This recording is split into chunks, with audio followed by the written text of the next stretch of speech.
বিসমিল্লাহির রহমানির রহিম। আসসালামু আলাইকুম। প্রিয় দর্শক শ্রোতা ভাই ও বোনেরা, আপনারা যে যেখান থেকে আমার এই ভিডিওটি দেখছেন, সবাইকে আমার আন্তরিক শ্রদ্ধা এবং ভালোবাসা রইল। অন্যান্য জাতি ধর্মের ভাই বোনদেরকে আমার আদাব নমস্কার জানাই। প্রিয় দর্শক, বাংলাদেশের ইতিহাসে সবচেয়ে বড় ষড়যন্ত্র চলছে কিনা এ প্রশ্ন এখন ঘুরে বেড়াচ্ছে সাধারণ মানুষের মুখে।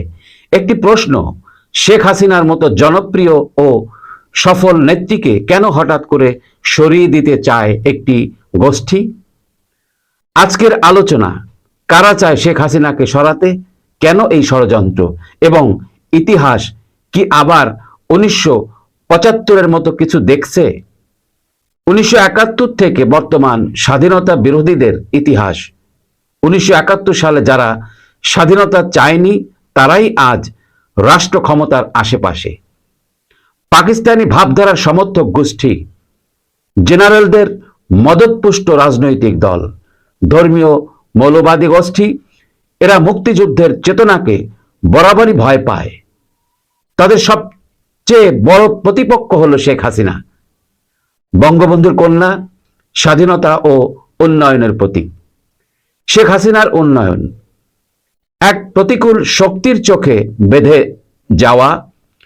পদ্মা সেতু, রূপপুর পারমাণবিক বিদ্যুৎ কেন্দ্র, বঙ্গবন্ধু স্যাটেলাইট, এই সফলতাগুলো আন্তর্জাতিকভাবে আলোচিত। দুর্নীতিমুক্ত দেশ গড়ার ঘোষণা, ডিজিটাল বাংলাদেশ, নারীর ক্ষমতায়ন, এই সবই ছিল তাদের বিরোধিতার কারণ। এতে জনগণ শেখ হাসিনার নেতৃত্বে আরো আস্থাশীল হয়ে উঠেছে। ষড়যন্ত্রের ধরন ও কৌশল, এই ষড়যন্ত্র একদিনে গঠিত হয়নি, এটা ছিল দীর্ঘমেয়াদী পরিকল্পনা।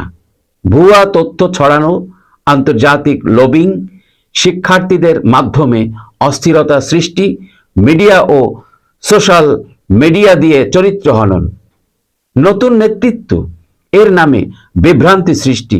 তাদের মূল উদ্দেশ্য শেখ হাসিনাকে একা করে ফেলা, যাতে তিনি নিজেই সরে যেতে বাধ্য হন।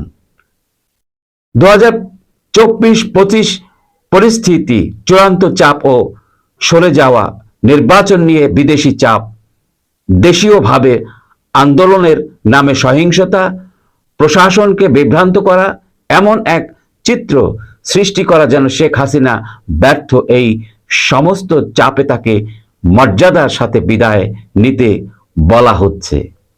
কিন্তু প্রশ্ন হচ্ছে, সত্যিকার অর্থে কি জনগণ এই বিদায় চায়? শেখ হাসিনার মনোভাব মমতাময়ী নেত্রী নাকি আত্মত্যাগী নেত্রী? শেখ হাসিনা চাইলে প্রতিশোধ নিতে পারতেন, কিন্তু তিনি শান্তিপূর্ণভাবে নিজেকে সরিয়ে নিয়েছেন যেন দেশে বিশৃঙ্খলা না হয়। এটাই তার আন্তর্জাতিক পরিপক্কতা ও দেশপ্রেমের প্রমাণ। এই দেশ আজ যেখানে পৌঁছেছে তার স্থপতি শেখ হাসিনা। একটি সুপরিকল্পিত চক্রান্ত আজ তাকে সরিয়ে দিলেও ইতিহাস একদিন বলে দেবে কে ছিল সত্যিকারের নায়ক, মমতাময়ী নেত্রী, আর কে ছিল ষড়যন্ত্রকারী।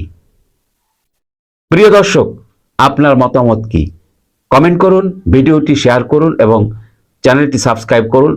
লাইক, কমেন্ট, শেয়ার করে পাশে থাকার অনুরোধ জানিয়ে বিদায় নিচ্ছি। সবাই সুস্থ থাকবেন, ভালো থাকবেন। আল্লাহ হাফেজ। আসসালামু আলাইকুম।